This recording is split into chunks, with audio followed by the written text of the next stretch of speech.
Agriculture తరపున ఎవరైనా కూర్చోబెట్టి ఆ యాప్ను ఓపెన్ చేసి వాళ్ళకి ఇచ్చే ఉపాయం చేయాలి. ఒక్కొక్కరు ఆడోళ్ళు వచ్చి తీసుకుపోతారు, పిల్లగాళ్ళు వచ్చి తీసుకుపోతారు. మరి మాకు చేయొచ్చు తెలియదు, చేసిన వాళ్ళు అప్పుడప్పుడు వచ్చి తీసుకుపోతారు. మళ్ళీ అందులో వరి, మొక్కజొన్న, పత్తి ఇవన్నీ వేసినప్పుడు ఆ యాప్ ఓపెన్ చేసిన రైతు వరి చేసిండు. ఫస్ట్ వరికి అవసరమైనప్పుడు బుక్ చేసిండు. మళ్ళీ పత్తికి మొక్కజొన్నకి వేయాలంటే అది ఓపెన్ అవుతలేదు, ఇప్పటికి కూడా అవుతలేదు. ఇప్పుడు ఏవని అడిగింది నేను. టెక్నికల్ గా చాలా ఇబ్బందులు అవుతున్నాయి. ఒకసారి చేసుకోవాలి కానీ ఒకసారి చేసుకుంటే కాదని కూడా చెప్తాంది. టెక్నికల్ గా ఇబ్బందులు అవుతున్నాయి. టెక్నికల్ ఎట్లాగో ఇబ్బందే, ఇవన్నీ ఇబ్బంది అవుతున్నాయి.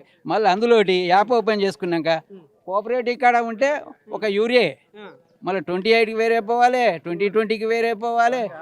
ఆడికి పోతే ప్రైవేట్ షాపులలో లింకులు పెడుతుండ్రు.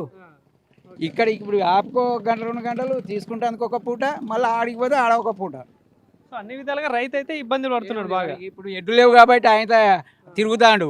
అయ్యే 2 ఎడ్లు ఉంటే తిరగకపోవు, మోటార్ పెట్టుకుంటానికి కూడా ఇబ్బంది అవుతుంది. సో ఇట్లా సార్, అంటే ప్రభుత్వం వచ్చి 2 ఏళ్ళు అవుతా ఉంది. సో ఇటు పాలన పరంగా చూసుకుంటే మరి ఇంతకుముందు ప్రభుత్వానికి ఇప్పుడున్న ప్రభుత్వానికి తేడా ఏం కనిపిస్తుంది? అన్నిట్లో ఉన్నాయి లోపాలు. అన్నీ అందరికి చేసిన వాళ్ళు లేరు, అందరికి చేయని వాళ్ళు లేరు. ఒక దాంట్లో ఒకటి ఇళ్ళ చేస్తే ఒకటి అందులో చేస్తాడు. ఒకటి చేస్తే ఒకటి రేషన్ కార్డులో ఒకటి ఇచ్చిండ్రు కొత్తగా. ఇంటికో 4 ఇండ్లు ఇప్పుడు ఇచ్చిండ్రు, 30-35 ఇండ్లు ఇందిరమ్మ ఇండ్లు ఇచ్చారు. ఆయన ప్రపంచంలో నేను నా కాలనీ ఉండాలి, నా పేరు మీద 30 ఇండ్లు వరుసగా ఉండాలి అని పెట్టి కట్టినారు. కాంట్రాక్ట్లకు ఇస్తే వాళ్ళకి మిగలకుండా అయింది. వాళ్ళు ఆ పిల్లర్లు అయిపోయినాయి, ఈయన ఇంటోడు కాబట్టి ఇంత కట్టుకుంటాడు. ఇంకా 10 రూపాయలు పడ్డా కలిపి కట్టుకుంటాడు.